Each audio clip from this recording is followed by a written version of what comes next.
Welcome to the Action Network podcast. We are presented by FanDuel. This is your NFL Week 7 Best Bets episode. I'm your host, Brendan Glasheen, joined today by three Action Network experts who will be going through their three favorite bets for the upcoming Week 7 Sunday, Monday slate. As a reminder, you can follow along on the Action app by following our account that has all the picks there, Action Network NFL Picks. We are 29, 23, and 2 overall through 6 weeks for this show. 54 bets, 9 bets per week, 6 weeks in.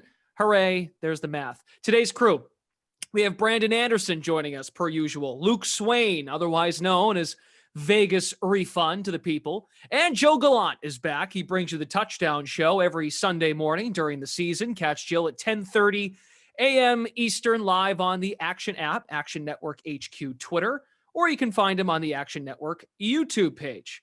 To get the guys set up, here are some reminders for the Week 7 slate. 4 teams on the bye, some good teams. No Bills, no Rams, no Vikings, no Eagles.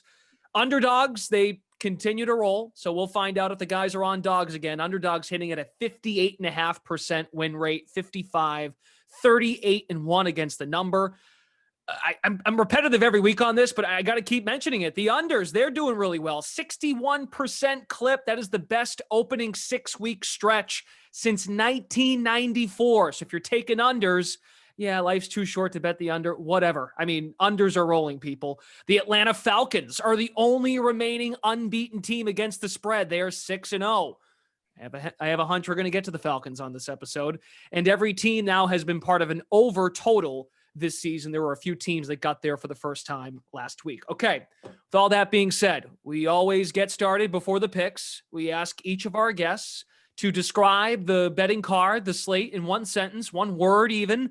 Brandon Anderson, you first. Week 7, what comes to mind? Yeah, you mentioned the underdogs. I'm calling it the year of the underdog. If you take just the isolated 3.5 to 10-point dogs are 36-17 against the spread, 68% cover rate. If you are anywhere from a 3.5 to a 10-point underdog, if you bet those every week, you would have a winning ATS record all 6 weeks of the season. And we've got 9 games like that this week. Luke, what do you got for Week 7?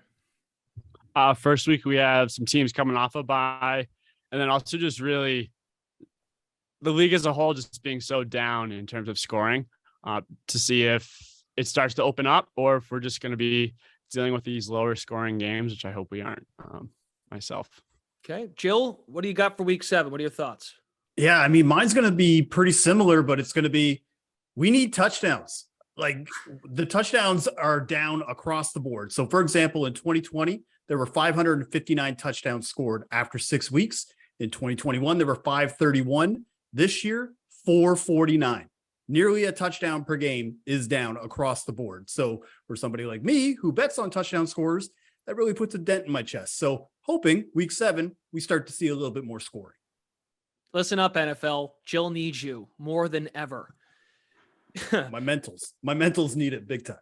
Luke mentioned the buys. Detroit, Tennessee, Vegas, Houston, all coming off the bye into Week 7.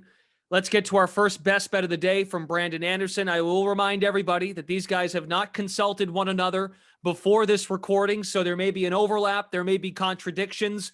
I'm here for it. You should be for it. I want some drama. I want people to get pissed off. It's that time of year. I'm excited for that. Every man for himself here on these best bets. Brandon, why don't you start us off?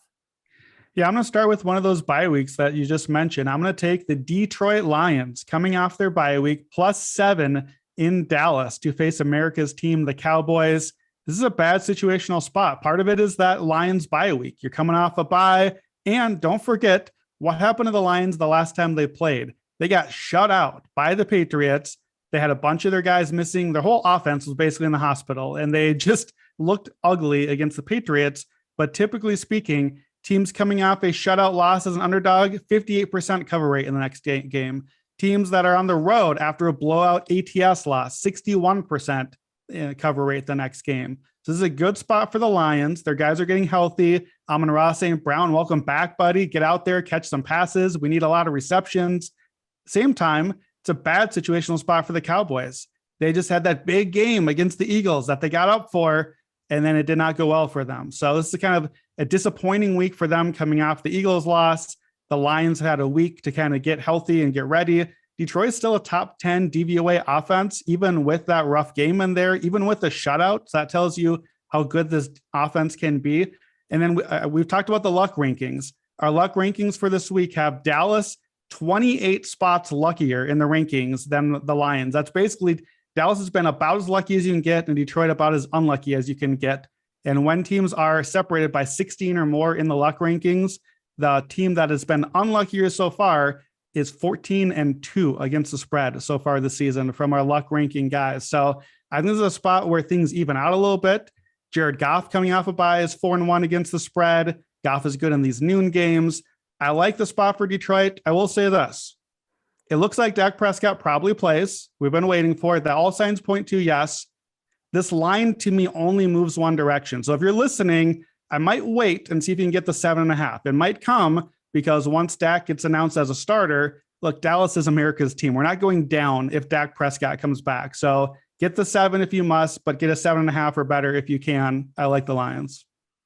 Okay, good stuff. Off the bye, you got some nuggets there. And of course, the Dak news. Yeah, he's out there taking first team reps, medically cleared.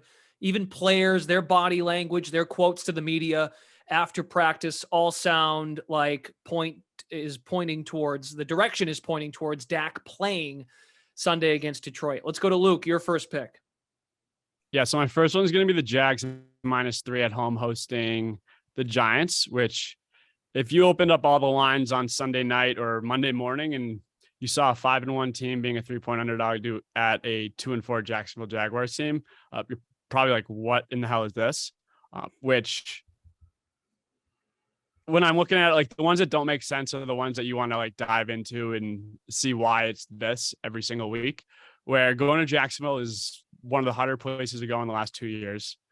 And this is a Giants team that just keeps exceeding expectations every single week, where I think the quote unquote sharps have been betting against the Giants every single week and getting burned. Where to me, this line should be more in the ballpark of like 4.5, 4, to be honest. And if you go off of those luck ratings that Brandon just mentioned, and this one has the biggest differential that we've had so far this year, which heavily favors the Jags. Jags -3, coming off a loss, which was a heartbreaking loss against a team that just had 2 fourth quarter comebacks, traveling to Jacksonville. I'll take the Jags -3. See the stat? They've lost 18 straight up against the NFC. That is a weird. It's so stat. Yeah. Those Not great. Yeah, luck rate. Oh, there you go. Very good. The luck rate. And looking at the action app, Jacksonville getting 51% of the money, just 36% of the bets. This line opened at Giants +1.5. So Jaguars becoming a bigger favorite for this spot. Let's go to Jill Gallant. What do you got? First pick, Jill. Welcome back. Thank you. Yes, so I'm going to stick with the AFC South. I'm not taking the Jacksonville game, but I am going to look at that Titans-Colts game, and I'm going to take the first half total. I'm going to go over 20.5. And even though we just kind of lamented about how much scoring is down, Tennessee, it hasn't really affected them, especially in the first half. First half scoring, they're second in the NFL at 16.5 points per game. Now, when these two teams played in week 4, they did combine for 34 points in the first half. It is worth noting in Titans games this season, the average combined score at halftime is 25.8, and over 20 points combined were scored in 4 of 5 games for the Titans. And then if you look on the flip side, even though the Colts, we think of that Broncos game and just what a disaster this offense has been, 4 of 6 games, those combined totals have gone over 20 points. So again, it's just one of those things that I'm not ready just to kind of completely write off the Colts offense on how they can contribute here. And they might have just found something as well last week versus the Jags. I mean, we talked about it on the recap pod, but again, Matt Ryan just pulled something out of his hat where he just looked like vintage Matt Ryan. I don't know how many times he could still do that, but again, one of those things that maybe you're kind of banking on in the circumstance. I think the one thing that will help him though is Jonathan Taylor is expected to come back this week. Nyheim Hines as well. That should be able to pace that run game, not put him in so many positions where he's third and long. So yeah, I like the over 20.5 in this divisional matchup.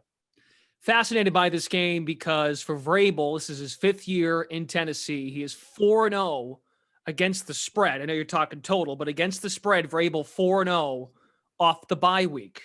And him and Tannehill have been a phenomenal duo against this division. Brandon, I'm kind of setting you up here. What is your second best bet? Yeah, I'm coming in on that exact same game, and I'm doing just the first half as well, but I've got a slightly different angle here. You guys stole a lot of my talking points, but I do like the Titans here. I like the Titans to cover the first half spread. So minus a half point. Basically, you're taking a Titans money line here. You got to win outright. So Titans minus a half against the Colts. So a lot of the same numbers you've got here. Like you said, Brandon, Mike Vrabel after the bye, 4-0, not just 4-0 straight up and against the spread. He's covering by 19 points a game. They're coming out hot and destroying teams after the bye week. Ryan Tannehill, 7-2 after the bye week against the spread. And Jill, you mentioned that first half. You mentioned the points being high. What you didn't mention is that the points are the Titans. The Titans are the ones that are coming in on those points. So that last game, only 3 weeks ago, in October, first 4 drives of the game, the Titans went down and scored on all 4 drives. 1 field goal, 3 touchdowns, 24-3. They dominated out of the gates. And that, it turned out, is not unusual. Like you said, Titans first half offense, actually number 1 in offensive DVOA. Colts first half offense, though, dead last in offensive DVOA and 29th defensively in the first half. So I like the Titans to come out and score. I agree with you there. I don't feel good about the Colts scoring, so I feel better about just grabbing the Titans to get the cover here at halftime. Titans run defense has been really strong. So even if Taylor does come back, I think they hold him in check. And quite honestly, the Titans might just be a solid team. We got thrown off a little bit. They had that Monday night loss against the Bills. They got blown out in that game. If you remove that from the stats, the Titans are number 7 in DVOA across the rest of the season. So Tennessee is just a much better team overall. And then here's the final stat. That was the nail in the coffin for me. Titans are 4-1 ATS in the first half this season. The Colts are 0-6, failing to cover by 8.3 points a game. So give me the Titans first half, and I will take the minus half a point there for the cover. Over on the FanDuel Sportsbook, no player props up yet. Jill, you're taking an over, so you're probably against the Matt Ryan INT this week, right? You can throw it in the second half, but first half, Matt, maybe score for us. Well, I think it depends on the odds too, because I think at this point with the rate that he's been, week 6 aside against the Jags, you're probably going to be seeing minus 150 to minus 160 odds right now based on the implied probability of him throwing an interception, especially against that Titans secondary. So it's a little bit more pricey than probably I would play comparatively to like week 1, week 2, when books still believed in him and you could get him at plus odds. Stats galore when it comes to Titans Colts. I know we talk so much about Colts Jaguars and how the Jaguars like weirdly just beat the absolute crap out of the Colts. But yeah, I mean, Brandon named off several trends, but this duo of Tannehill and Vrabel, 14-3 straight up, 11-6 ATS as a duo against the division, 5-1 straight up ATS against the Indianapolis Colts. So and it's off a bye. So a lot of direction, a lot of angles point to the direction of the Tennessee Titans coming off a bye. Let's go back to Luke for his second best bet. What do you have? So I'm going to go with the Bengals minus 6.5 hosting the Falcons at home, where right now this is peak Falcons market expectations. They're the first team to be 6-0 against the spread and being an underdog in week 7, which is basically peak expectation.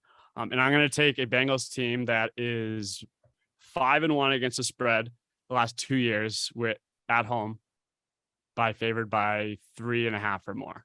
Okay. You got Hayward out for the Falcons, and then you have Terrell, who's definitely not 100%, who's played like a bottom third of the league right now in terms of corners.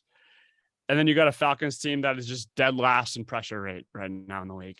And if Joe Burrow has a weakness, it's going to be this offensive line, allowing the defensive lines to get in his face.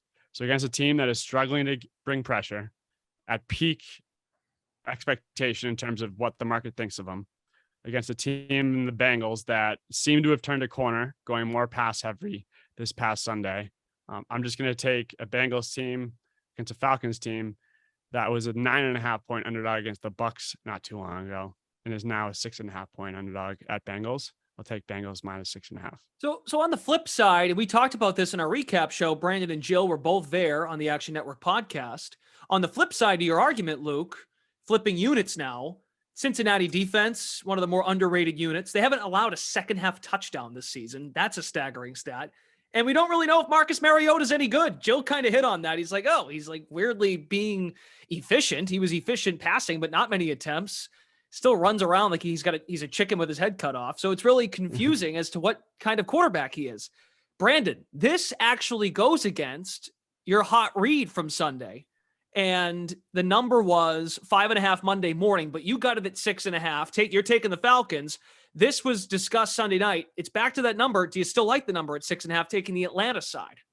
I do still like it. The key for me here is a key, at least. The Bengals are missing DJ Reader, that run stuffing defensive tackle. Fair. So I think you mentioned the losses for Atlanta's defense. Those do worry me. I think the Bengals will score here, but DJ Reader, the run stuffer, Atlanta is the number one rushing DVOA in the NFL, and that has set up everything the Falcons are doing is run the ball early and often, get in those advantageous downs, 2nd and 3, 2nd and 4, and you're moving the chains, keeping the offense moving. The Bengals do the opposite. The Bengals should be able to take advantage of this Falcons defense. They should dial it up deep, but Zach Taylor has not done that. Zach Taylor overcommits to the run on early downs, and I don't know if that's going to work that well. They're not set up to take advantage of what the Falcons are trying to offer them. So I like the DJ Reader absence there as a big thing. And then the other thing you mentioned too, Luke, like you said, obviously the Falcons are ATS undefeated and underdogs. Week 6 or later, teams like that are underdogs are 7-4 ATS themselves, and they've won 4 of the last 6 outright. So I see both sides here, and I think it's going to go back and forth a bit. I just feel like Atlanta has the guns to stay in the races here. And I do want to say, Reader's been out for a couple of weeks now, I believe. Yeah. So it's not like it's a new injury where this defense has been stout against the run without him already. And then the Falcons offense being number one rushing in DVOA, I totally get. But they've gotten some really good breaks, like the Niners. That was not the Niners team. That was not the number one defense in terms of the injuries that they had last week, with a couple other coin flip covers that they had before that.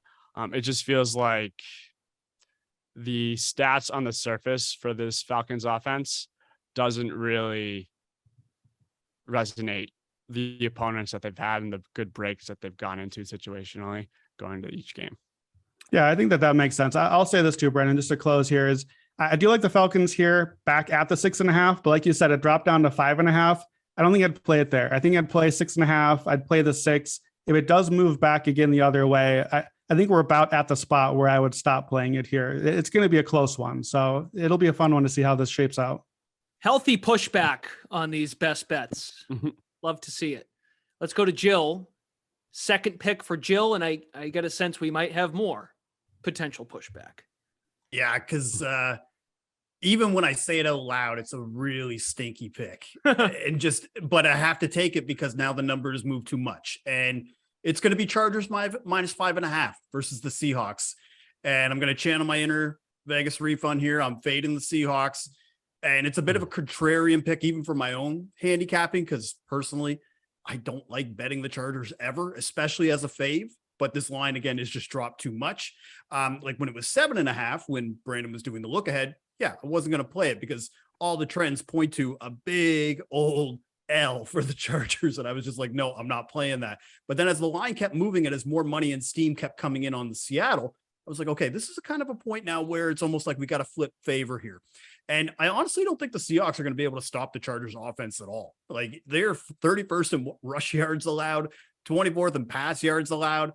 And if you look at how the Seahawks offense kind of operates, like when they're facing a stronger pass rush, they can kind of get decimated. Like you look at week 2, like Luke just mentioned about the 49ers and their defense. Like when they played like a harder end, high end defensive line defense, they only scored 7 points in that game. And same thing against the Broncos. Yes, they did end up winning that game, but some of those, like they probably should have lost that game if you're actually going back and looking and recapping that game in your head. And they're also a pretty undisciplined team. That's the other thing too, that I think that could cost them in a cover. They have the second most penalties per game, 8.3. They're actually second in DPIs, which I think goes against playing against the Chargers, who love to bomb it out there, especially I think Keenan Allen is likely going to be back this week as well. My first instinct, just kind of looking at this as well, I was thinking maybe we should take the over 51.5. But again, what I just mentioned off the top, touchdown scoring down across the board. I don't like taking any kind of over, especially with these two offenses. So I'd rather just bank on the Chargers slicing and dicing up the Seahawks. Okay, let's go to the island. Seahawks Island, Brandon Anderson, the lone resident on this podcast, even from Sunday night. He remains on the island. He ain't going anywhere. He's enjoying his Seahawks vacation. Respond, please. And it also leads to your last pick. It does. Yeah. I'm on Seahawks Island, and I will respond just by making my final pick here, which is the Seattle Seahawks plus 5.5 at the Chargers. Now, of course, I like this better an hour ago at plus 6.5. I liked it better a few days ago at plus 7.5. Of course, I would take the extra points. I still like it at plus 5.5. I still think Seattle has a decent chance to win the game outright. So here's why I like Seattle. You've heard this a lot because we've been on Seattle Island for a while now. It's balmy and breezy out here. We're doing well. Like in this game, we have this one great offense, an elite quarterback, great receivers, attacking down the field, all the things that Jill said. It's just the other offense. It's Seattle's offense. Geno Smith is the elite quarterback. Tyler Lockett and DK Metcalf, they're the receivers hitting the downfield passing plays, and this Chargers passing defense is beatable that way. And Seattle's offensive line blocking well. Kenneth Walker, the rookie, has run, he's running mean, he's running angry and getting after it. So again, like I said with the last game, this is a spot where I think the coaching matchup is really important here. Joe Lombardi for the Chargers has not done well making things easy. He doesn't push that easy button for the Chargers. He doesn't take what's freely available, and they constantly get in 3rd and 8, 3rd and 10. Justin Herbert, save us. Look, Seattle fans, you know what I'm talking about. This is what they did with Russell Wilson for years. That's what happened with them. Instead, the Seahawks this year are taking the easy stuff. They're moving the chains. They're getting the easy plays early on downs. Chargers, by the way, are 29th defensively on first downs in DVOA. The Seahawks are top 10 defensively on first down. So Seattle is going to make things harder, put the Chargers in 3rd and long and say, Justin, you got to do it. And he might. But Seattle offensively is going to just constantly be in good position, moving the chains, keeping the ball all game. And Seattle's defense, by the way, top 11 in defense the last 3 weeks as well. So they're getting better as well. Chargers still dealing with major problems on the offensive line. I think that's why this line has moved a little bit. And don't forget, short week for the Chargers. They just played an overtime game against a division rival. So this is a rough spot for them situationally. It's a home game. But is it though? It's in LA. There's going to be more Seattle fans here than there are Chargers fans. So that's kind of a hidden line spot as well. Pete Carroll, 61% ATS and underdog. Geno Smith, 62%. I still like Seattle. I like the 5.5. Again, if it drops a little further, 5, 4.5, those aren't really important numbers right now, key numbers wise. You may wait. And see if we can get back to a 6 or 6.5. It's obviously a little better value there. But I like the Seattle 5.5. I'll play the money line as well. I'm on Seattle Island. I'm setting up shop. Come on out. You already have set up shop. You're just staying longer, which is That's great. true. I'm building a hotel now. I'm making room for everyone. You might be staying till the new year because you have making the playoff stock on Seattle as well from last week. So Geno Smith ranks number 9 in the NFL in passing yards. He's 2nd in the NFL in completion percentage at 73%. That is phenomenal. And all the money's coming in on Seattle still. Looking at the Action app, the line opened at 8.5. Seattle getting 96% of the money, 87% of the bets. So they are a public side this week. That's all coming to you from the Action app on one of those pro accounts. What do you got, Luke? My favorite Seahawks narrative right now has nothing to do with this week's bets, but the Seahawks getting a top 10 pick in the NFL draft next year via the Broncos is just phenomenal. It's just because of the Russell Wilson trade, which if the Broncos continue to lose, they're trending in that direction. But that's all. It's incredible. Pete, have another piece of gum. You deserve it, dude. Speaking of Luke, let's go back to you. And what's your last best bet?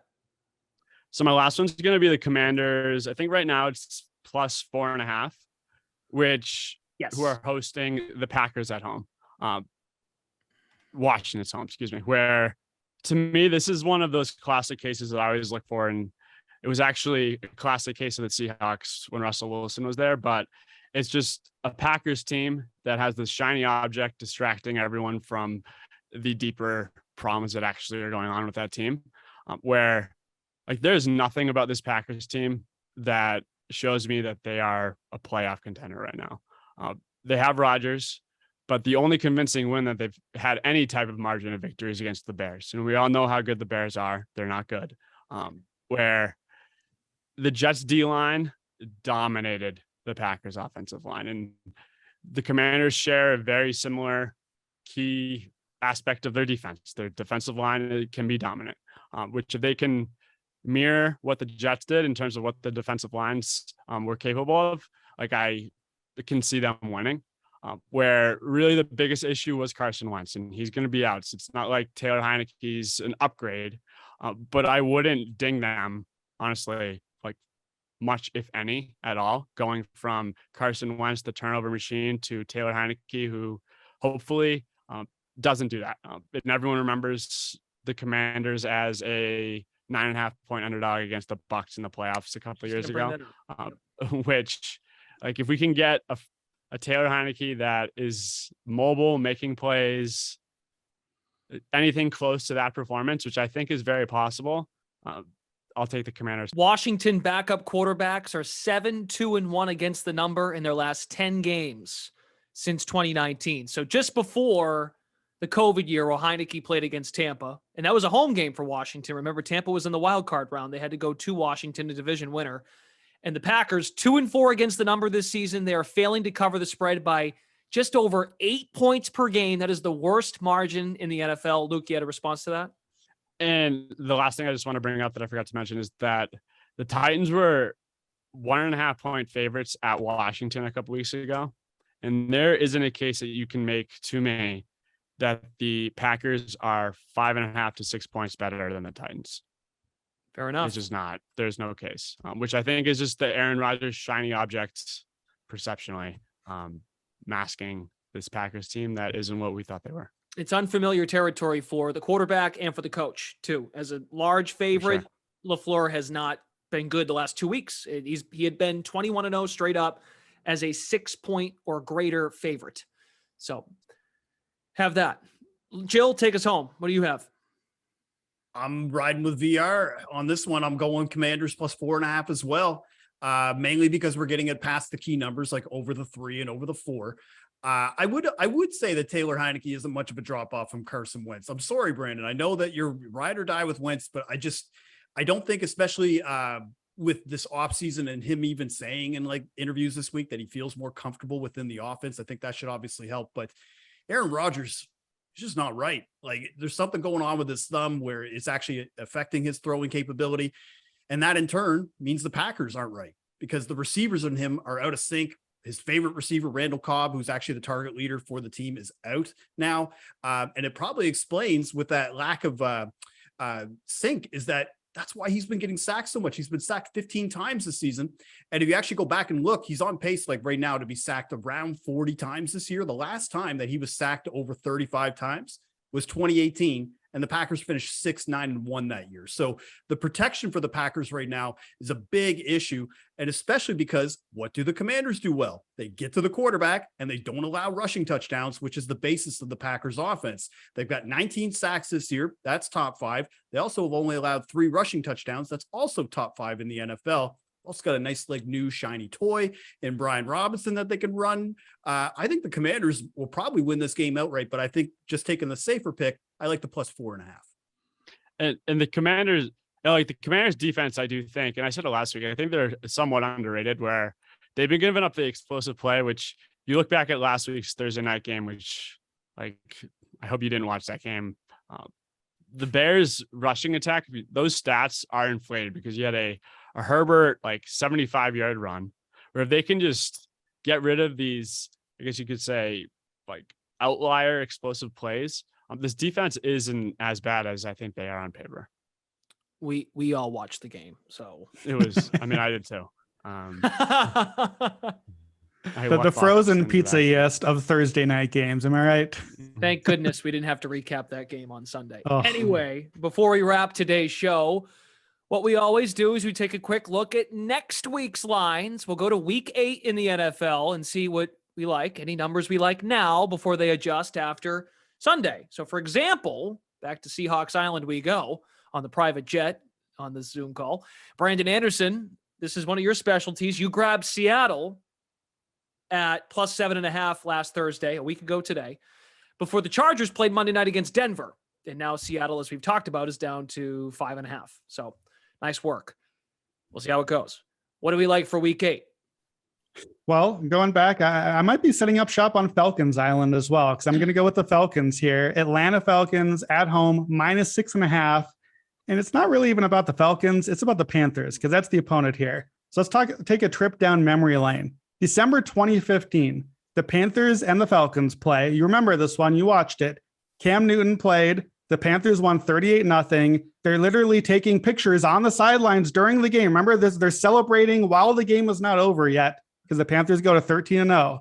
They played again 2 weeks later. Remember what happened? The Falcons ended the perfect season. And since that Cam Newton game, Falcons have won 10 of 13 since then against the Panthers and covered 10 of 13. This is a personal game in this rivalry for them. And I don't think they're going to need that much help against this garbage Panthers team. Panthers have lost 3 straight games by double digits. They have two offensive touchdowns in those 3 games. They are not scoring the football. The Falcons defense isn't great, but the Panthers offense can't take advantage of it. PJ Walker, Jacob Eason, Sam Darnold, Shane Falco. I don't know who's playing quarterback for the Panthers. It doesn't matter. The Panthers are going to get blown out by the Bucs this weekend. We're going to move past the key number, 6.5. Goodbye. It's going to be 7.5 or above. So you want to grab the Falcons right now. The Panthers are in tank mode.